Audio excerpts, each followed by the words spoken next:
ఏం చేయలేరనే ధైర్యమా? ఎవ్వరూ పట్టుకోలేరన్న నమ్మకమా?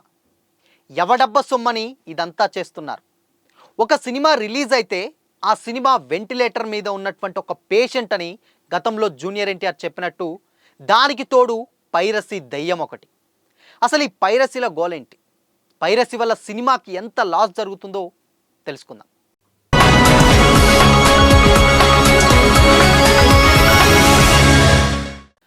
Hi, hello, welcome to Disha TV.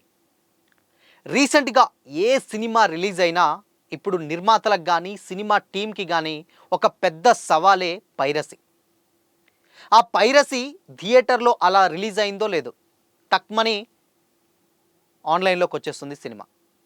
అది ఏ ప్లాట్ఫామ్ అయినా కానీ, ఏదైనా కొన్ని రకాలైనటువంటి కొన్ని వెబ్సైట్లు ఉన్నాయి, కొన్ని గూగుల్లో రెగ్యులర్గా చూసేటువంటి ఆడియన్స్ కూడా ఉన్నారు.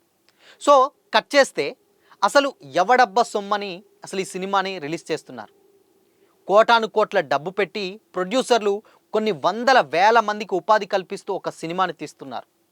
సినిమా సక్సెస్ రేట్ పక్కన పెడితే, హిట్ ఆర్ ఫ్లాప్ పక్కన పెడితే, అసలు అక్కడ సినిమా బయటికి వచ్చిన తర్వాత దాన్ని ఫ్రాక్షన్ ఆఫ్ సెకండ్లో ఆన్లైన్లో నెట్లో హల్చల్ అవుతుంది. అది ఎలాంటి సినిమా అయినా కానీ, రీసెంట్గా అంటే గతంలో రిలీజ్ అయినటువంటి అత్తారింటికి దారేది కాంచెల్లి, నిన్న మొన్న రిలీజ్ అయినటువంటి తండేల్ వరకు కూడా ఇదే పరిస్థితి. అసలు ఈ వెబ్సైట్లన్నీ కూడా ఎవ్వరు ఏం చేయలేరన్న ధైర్యమా లేకపోతే ఏంటని కూడా కొంతమంది సోషల్ మీడియాలో కూడా కామెంట్స్ చేస్తున్నారు. రీసెంట్గా దానికి సంబంధించినటువంటి ఒక ఇన్సిడెంట్ని బేస్ చేసుకునే తండేల్ మూవీ ప్రొడ్యూసర్స్ అల్లు అరవింద్ గారు కావచ్చు, చందు మొండేటి గారు కావచ్చు, అండ్ బన్నీవాస్ గారు కావచ్చు, అంటే సినిమా టీంకి సంబంధం అయితే ఏదైతే ఉందో, సో దానికి మీరు ఎవరైతే సినిమా పైరసీ చేస్తారో, అదేవిధంగా చూస్తారో, మిమ్మల్ని అందరినీ కూడా మేము వదిలిపెట్టామనే ప్రసక్తిలో వాళ్ళు సీరియస్ వార్నింగ్ ఒక పక్క ఇస్తున్నా, ఇన్ కేస్ నిర్మాతలు ఎవరైనా కానీ, సినిమా రిలీజ్ అయిన నిర్మాతలు ఎవరు ఇస్తున్నా కానీ ఇది మాత్రం ఆగుతలేదు. సో కొన్ని సైట్స్ ఉన్నాయి. ఆ సైట్స్ ఏంటంటే, అటు తమిళ్ రాకర్స్ కావచ్చు, జియో రాకర్స్ కావచ్చు, మూవీ రూల్స్ కావచ్చు, లేదంటే ఐబొమ్మ కావచ్చు, ఇలాంటి కొన్ని వెబ్సైట్స్ ఏవైతున్నాయో దీంట్లో సినిమా ఇట్టే పెట్టంగానే అలా రిలీజ్ అవుతున్నాయి. గతంలో అత్తారింటికి దారేదికి ఇలానే రిపీట్ అయింది, ట్యాక్సీ వాళ్ళకి ఇలానే అయింది, అండ్ గీతా గోవిందంకి ఇలానే అయింది, అండ్ రీసెంట్గా గేమ్ చేంజర్ కూడా, అంటే ఒక స్టార్ హీరోకి సంబంధించిన పెద్ద ప్రొడ్యూసర్స్, దిల్ రాజు గారు లాంటి ప్రొడ్యూసర్సే, అలాంటి పెద్ద ఒక ప్రొడ్యూసర్లే ఇలాంటి పైరసీని ఆపలేకపోతున్నారు. దీనివల్ల సినిమా పక్కన పెడితే, ఇన్ కేస్ అంటే సినిమా హిట్ ఆర్ ఫ్లాప్ పక్కన పెడితే, థియేటర్లో ఉండగానే ముందుగా థియేటర్కి వెళ్ళి చూసే ఆడియన్స్ కంటే ఇక్కడ ఆన్లైన్లో ఇలాంటి చిల్లర యాప్స్లో చూసేటువంటి ప్రేక్షకులే సినిమాని డిసైడ్ చేస్తున్నారు. అండ్ సోషల్ మీడియాలో కానీ, అక్కడ ఎక్కడ సోషల్ మీడియా ప్లాట్ఫామ్స్లో ఎక్కడ కానీ హిట్ అయితే హిట్ అని పెట్టకున్నా కానీ కావాలని నెగిటివ్ ఎక్కువగా క్రియేట్ చేస్తున్నారు. సో దీనివల్ల ఏమవుతుందంటే, ఒక నిర్మాత డబ్బులు పెట్టినప్పుడు కొన్ని వందల వేల మంది పని దొరుకుతుంది బేసిక్గా. సో ఒక లైట్ మ్యాన్ కాంచెల్లి సినిమాటోగ్రాఫర్, డైరెక్టర్స్ వరకు కూడా కొన్ని 24 క్రాఫ్ట్స్ నుంచి వెళ్ళి ఎవరైతే ఉన్నారో వాళ్ళకు ఒక ఉపాధి సినిమా. అలా పెట్టడం వల్ల సో వీళ్ళు ఏం చేస్తున్నారంటే, ఒక సినిమాకి పెట్టేటువంటి ఒక బడ్జెట్ పెట్టిన తర్వాత ఏమవుతుంది, అక్కడ సినిమాకి పెట్టిన బడ్జెట్ ఎమ్మటే తెల్లారే నెట్లో రిలీజ్ అవ్వడం ద్వారా వాళ్ళకు వచ్చే డబ్బులు ఏంటంటే, ఇప్పుడు వచ్చే డబ్బుల కంటే ముందుగానే డబ్బులు వసూలు చేసుకోవాలి. నెట్లో సినిమాకి వెళ్తే థియేటర్కి వెళ్ళే ఆడియన్స్ పరిస్థితి చాలా తగ్గిపోయింది. ఆఫ్టర్ కోవిడ్ ఆబ్వియస్లీ నిజంగానే తగ్గిపోయింది, అది వేరే విషయం. దీనికి చాలదన్నట్టు ఇక్కడ పైరసీ కావచ్చు, ఇది ఒక పెద్ద దయ్యంలా సినిమా ఇండస్ట్రీని పట్టుకుంది. ఇది ఎంత పెద్ద హేమీలు ఎలా దీన్ని చర్యలు తీసుకుందామన్నా అది అవ్వట్లేదు. బట్ కొన్ని సందర్భాల్లో కొంతమంది దొరుకుతున్నారు, వాళ్ళ మీద కేసులు పెడుతున్నారు, అది వేరే విషయం. కాకపోతే అలా పెట్టడం వల్ల ఇప్పుడు ఈ పైరసీ వల్ల ఏమవుతుందంటే, సినిమా నిర్మాతలు కూడా ముందుగానే టికెట్ రేట్స్ మీద పెంచుతున్నారనమాట.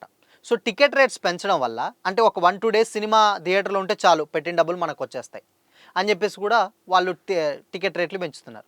సో టికెట్ రేట్లు పెంచడం వల్ల కామన్గా, అంటే ఒక మధ్యతరగతి కుటుంబానికి సంబంధించిన ఒక సామాన్యుడు థియేటర్కి వెళ్ళి చూసే పరిస్థితి తగ్గిపోతుంది. సో అక్కడ సినిమా టికెట్ ప్రైస్ చూస్తున్న వాళ్ళ వర్షన్ ఏమో రిలీజ్ పెట్టిన డబ్బులు వస్తే చాలు అనుకునే విధంగా వాళ్ళు ఉంటున్నారు. లేదు ఈ సినిమా నెట్లో కనుక వైరల్ అయిపోతే సినిమా చూసే దిక్కు కూడా ఉండదని ముందుగానే 2 డేస్ ముందే 2 డేస్ 3 డేస్ మేము రేట్లు పెంచుకుంటాం అనేసరికి సగటు మధ్యతరగతి కుటుంబాలు ఎవరైతే ఉన్నారో సామాన్యుడి మీద, ఎస్పెషల్లీ సామాన్యుడి మీద ఈ భారం అంతా పడుతుంది. సో దీనివల్ల మళ్ళీ ఫైనాన్షియల్గా కానీ లేకపోతే ఏదైనా వాళ్ళు ఇబ్బందులు పడుతూ, ఫ్యామిలీ ఉంటుంది, ఒక సామాన్య కుటుంబం పోవాలంటే చాలా ఇబ్బందులు పడుతుంది. సో దీనివల్ల ఏంటంటే సినిమా చచ్చిపోతుంది మెయిన్గా. అండ్ ఇంకో విషయం ఏంటంటే, దీంట్లో సినిమాకి ఎప్పుడైనా కానీ ఇప్పుడు ఈ సినిమా గతంలో పెట్టినటువంటి సినిమాలు ఇలాంటి రీమేక్‌లు కాకుండా ఈవెన్ ఓన్‌గా మన ఇప్పుడు కొత్తగా ఏదైనా సినిమా వస్తే చాలు. అది ఎలాంటి చిన్న సినిమా అయినా చాలు. సినిమా నిజంగా పెద్ద సినిమానా, స్టార్ సినిమా పక్కన పెడితే అలా నెట్‌లో పెట్టంగానే ఇలా వస్తున్నారు. సో, ఇలాంటప్పుడు ఇండస్ట్రీకొచ్చే కొత్త నిర్మాతలు ఎలా వస్తారు? వాళ్ళు డెఫినిట్‌గా వాళ్ళకు భయమే ఉంటుంది. ఎందుకంటే కోటాను కోట్ల డబ్బు పెట్టి తీస్తున్నప్పుడు ఇలాంటివి పెట్టి తీస్తే సో, అక్కడ ఆళ్ళు ఒక 2,00,00,000 పెడితే 2,00,00,000 చాలా లాస్ అయిపోతారు.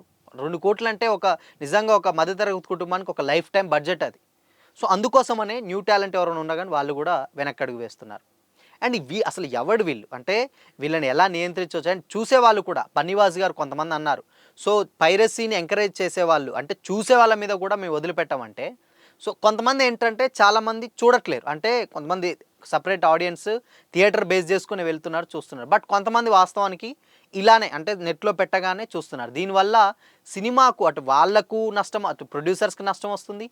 సేమ్ టైమ్ ఇక్కడ వీళ్ళకు నష్టం వస్తుంది. సో, కాబట్టి బయర్లకు గూడా అందరికీ ఈవెన్ సినిమా మీద బ్రతికే ప్రతి ఒక్కరికి గూడా లాస్ అయితుంది. దీనివల్ల ఆళ్ళు బడ్జెట్‌లు పెంచడం, వాళ్ళకు డబ్బులు లేకుండా పోవడం. సో, దానివల్ల ఒక్కొక్కరిగా ప్రతి ఒక్కరు వ్యక్తిగతంగా లాస్ అవ్వడం వల్ల ఇక్కడ సిస్టమ్ మీద గూడా మొత్తం పెద్ద ఎత్తున పడుతుంది. దానివల్ల అంతిమంగా ఏమైతది?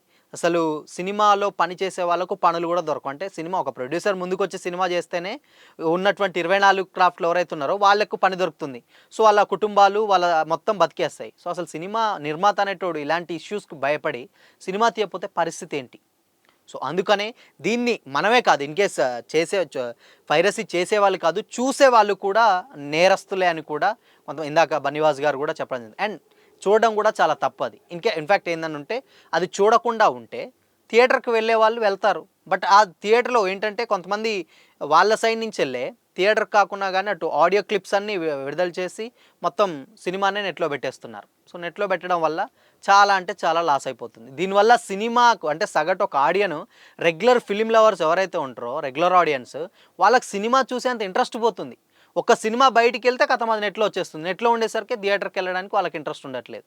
సో, దీనివల్ల పోవాలనుకున్న ఆడియన్స్ కూడా పోవడానికి ఇష్టపడతలేరు. సో, చెప్పడం బయటికి రావడం ఇందాక మనం మాట్లాడుకున్నాం బయటికి రాగానే థియేటర్‌కి వెళ్లి చూసే వాళ్ళ సంఖ్య కాకుండా ఎక్కువ మంది ఇక్కడ నెట్‌లో చూసి దాన్ని రివ్యూ చేసేయడం.